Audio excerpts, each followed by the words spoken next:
Welcome into another edition of Sports Junkies. I'm Steve Sparky Fifer from Sports Radio 1250 WSSP in Milwaukee, host of the Wendy's Big Show weekday afternoons from 2 until 6. He is Mike McGivern, our WSSP high school insider. You can catch him on the Wendy's Varsity Blitz scoreboard show on Friday nights from 7 until 10 as we take a look around southeastern Wisconsin with about 15 to 20 reporters reporting from different games, coaches, interviews after the games as well. And then the Wendy's Varsity Blitz coaches show on Saturday mornings from 10 until noon. Last week, Mike, you filled in for Gery Woelfel. This week, you filled in for Gery Woelfel. Next week, Gery Woelfel will return from his Alaskan cruise that he is on. So I'm getting cut. I'm cut. Sent back to the bench? I think so. All right. You might be, yeah. That's good. Okay, lots to get into here on the high school football edition of Sports Junkies today. We'll start off in the Southern Lakes Conference. Burlington takes care of Waterford, a big game for both schools. Burlington gets a 27-17, and this is what, to me, says it all. Brad Burling is their guy, right? He's like their Tim Tebow of high school football. He does everything. Runs, throws, does everything. 20 carries for 21 yards. 2 touchdowns, though. 12 of 18 for 114 yards. By far, this is the best job any defense has done against him to this point this year. Waterford's defense is without question still very, very good. It's just, can they score enough points to win games? That's been their motto all year long. Yeah, and I think, you know what, this week is a big week, and they need to right the ship pretty quickly. Well, Waterford goes to Elkhorn this week. Burlington goes to West Osha. Correct. And Waterford needs to right the ship this week. They need to figure this thing out and get back on a good track. It's been a rough few weeks for them, and this season is getting close. I mean, there's some make or break games coming up, and I think it's important Waterford gets their legs back under them and starts winning some games. But it was big for Burlington too. Huge, they can win without Burlington putting up 275 yards passing and rushing for $120. Right. Without him having to do all that, you're still able to figure out a way to win the football. Correct. He's put up 27 points on Waterford. I don't care how you do it. Right. That's. And Burlington still had 2 touchdowns rushing. Don't get me wrong. I mean, he still did his gig, but it wasn't to that extent. The other game, obviously, in the Southern Lakes, Union Grove wins 38-28.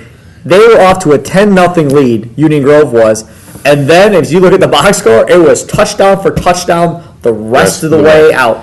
They don't get out to the 10-0 lead. Who knows how this thing turns out? But explosion plays for them were big deals. Toby Roby, 88-yard kickoff return for a touchdown. He had an interception return for a score, and then 10 rushes for 63 yards. He was a one-man wrecking crew, offense, defense, and special teams. If they gave away game balls, he got it. Yeah, he would. Yeah, no doubt. And if he didn't, he should. I'll drive one down for him. That's a good win for Union Grove. It really is. That's a lot of points to put up. And that conference is still still anybody's conference at this point, and there's some big games coming up this week and next. Yeah, Union Grove at Wilmot this week for them. Let's go over to the Southeast Conference. Case comes back and beats Bradford. Case outscores Bradford 14-0 in the fourth quarter to win that football game, and they had to have that win. Yeah, they did. And, on this show last week, I started talking about Racine football kind of the way I talk about the city of Milwaukee football. They responded. They shut me up pretty quick, didn't they, Sparky? I just started laughing. I thought, my goodness, maybe I should start ripping on Milwaukee football. Maybe they'll get wins like that. But I'll tell you what, some good wins for the city of Racine last week. Case went back to run.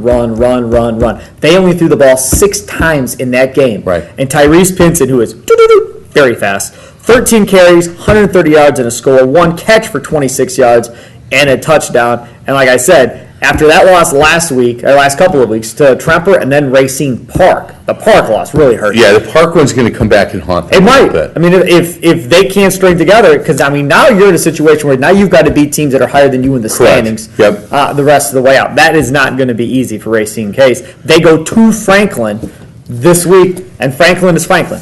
They're very, very good. But in Case, if memory serves correct, they were in it with Franklin last year. They were. And you know what? Franklin, I was a little surprised. Oak Creek is starting to play the way I think people like us thought they were going to play. The team that's still surprising me is Indian Trail. They've got some tough games coming up. Still haven't lost in the conference. But Franklin's 2-1, Oak Creek's 2-1, and then everybody else is 1-2. So. Yeah, big game there. So Case now to Franklin. We'll see how that one plays out this weekend. Horlick beats a Tremper in overtime, 33-27. This game was tied at 20 going into overtime.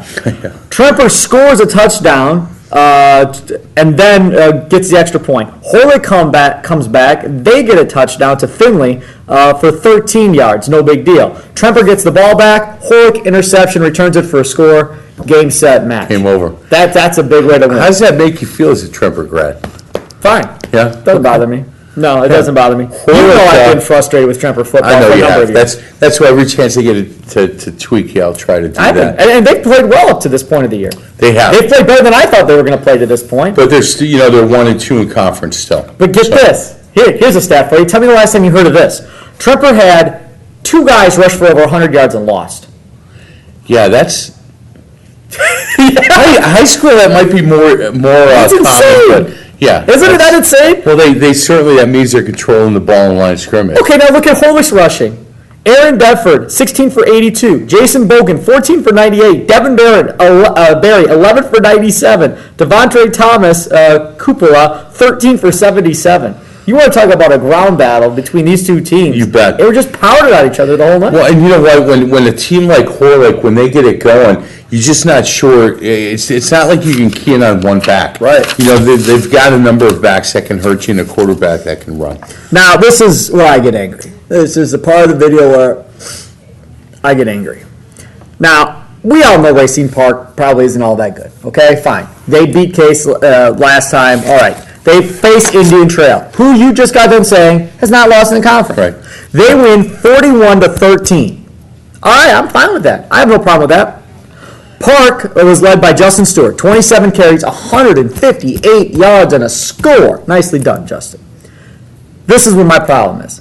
Cameron Bishop had 15 carries for Indian Trail for 94 yards and 3 touchdowns. Still okay with that. My problem is you're up 33-7 in the fourth quarter, and he's still playing. Why? Why is he still in the game, Mike? Now, I have another reference point. This set me off to talk to you about another game that happened last weekend, not involving the Racine area. St. Francis is playing Hope Christian, right?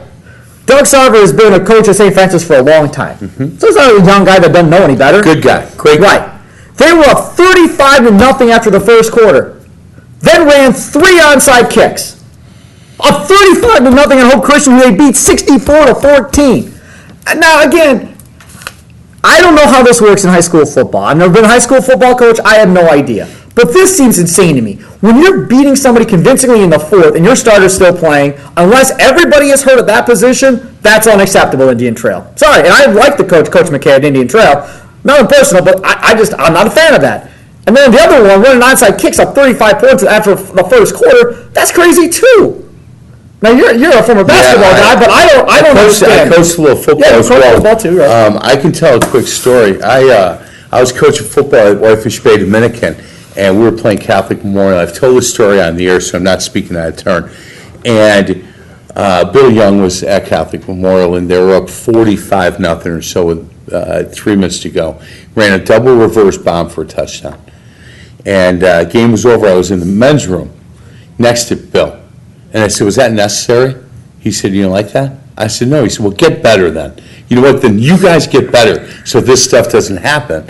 And I took that to heart. I did. Now, I have no idea what Coach McCare or what Coach Sarver was doing. I'll ask them. They come on our coaches show quite a bit, and I'll ask them. There had to be a reason. I heard Doug Sarver's been around a long time. I heard a story when I was talking about this to another football guy this week. And he told me a story about a legendary coach who was coaching a city team, been around a long time, Milwaukee, Washington.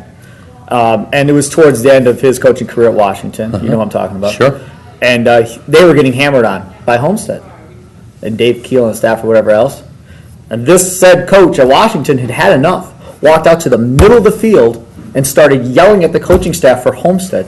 And apparently, as the story goes, Dave Keel walked out onto the field and said, and he pretty much went off, and I'll just say Coach Lehman at Washington. Sure. And he went off, and Keel's like, oh, I'm sorry, I don't do the substitutions. You know, I didn't know this was going on. Sorry, we'll take care of it, whatever else. But, I mean, very rarely, now again, that's a story related to me, so I wasn't there to see that. Right. But my point is, I don't ever see coaches do that. Now, No. as far as a coach run midfield and go, that's it. This is crazy. I mean, Haven't seen done. that, no. Because if you're losing, let's say you're down, I don't know, by 40 points, right, in the third or the fourth, and they're still running their starters out, what's the difference if you walking out there going, you know what? We're done. We're getting on the bus, we're going home. What's the difference? You lost anyhow. Yeah, I don't know what that shows the kids and what, It's just poor sportsmanship by the coaches. it is, at times. And look, I've known Coach Sarver a long time. Got a lot of respect for him. Known Coach McKay for a couple years. Got a lot of respect for him. So instead of speaking out of turn, I'll find out for you what the thought process on that was. We had an incident a couple years ago with a coach here that Ron Davies had called out at halftime. Yes. And that thing blew up. So I'm going to get the facts on this before I bring it up. Well, that's fine. I mean, like I said, unless there was injuries and nobody else could play. The onside kick thing in the St. Francis game, sorry, I don't. You can tell me whatever you want. That makes no sense. Okay, let's move on to the Metro. St. Cat's takes out St. Joe's 32-14. And outside of Burlington Catholic Central, St. Joe's, I think, was really the only other threat probably in that conference. So they're disposed of at that point. But what has to be noted is that was an 18-14 game in the fourth quarter. St. Joe's scored early in the fourth. It was still a game. It was, and we had Jason, one of our stringers, at that game, and he said, you know what, it was much closer than the score indicates, and he was really impressed with a couple of kids from St. Catherine's. But he said, man, St. Joe's put up a good fight. Yeah, they were right there. 2 explosive plays after that, one of which by Bumpus, who had 4 catches for 93 yards and 2 scores. The other quirky thing about this game, St. Cat's got 2 safeties in that game on St. Joe's. 2, and they were back-to-back safeties. One to end the first, one to start the second. I saw them against Thomas More, and I'll tell you what, Coach Miller's got some really good athletes on that defensive side of the ball. He's got a couple of ends, and he's got a linebacker that he moves around, and it would not surprise me if he's the guy who made those safeties. And then we have Catholic Central. They take out Racine Lutheran 38-6. St. Catskills to Shoreland Lutheran, by the way, next. Catholic Central is home against Dominican. Racine Lutheran will get St. Joe's next at home. Ben Heiligenthal, sorry if I screwed that up, 6 of 12, 153 yards passing, 3 touchdowns for Catholic Central. Mark the date now. Just save it. Tell your friends and family you're going to want to be in Burlington because it's St. Cat's at Catholic Central, October 10th. And I'm going to try my darndest, because I do the Fox 6 High School Blitz on Friday nights, to make sure we're there for that game on that Friday night, because that is going to be an awesome game. That's going to decide the conference, and that's going to be great. And that's right in the wheelhouse when Coach Aldridge gets those boys playing their best. But that's the scary part. They're playing so well early. They've been playing well early all year, Mike. And this is... I'm not going to say this is different for Catholic Central, but normally you're right. They pick up steam. Right. And they started off hot. And they still might pick up steam. Oh, buddy, watch out. And St. Cat's ain't no joke either. And they're really young, as you pointed out. So they're going to go around. Against Thomas More, I counted their roster, 25, 26 kids on their team. Half of them freshmen and sophomores. Good luck to that conference the rest of the way. He is Mike McGivern, our WSSP High School insider. Catch him on the Wendy's Varsity Blitz Scoreboard Show Friday nights from 7 to 10, and the Coaches Show on Saturday mornings from 10 to noon, where he will find out the answers we're looking for. Yes, he will. At Sports Radio 1250 WSSP. Thanks for tuning in to another edition of Sports Junkies here at RacineSportsZone.com.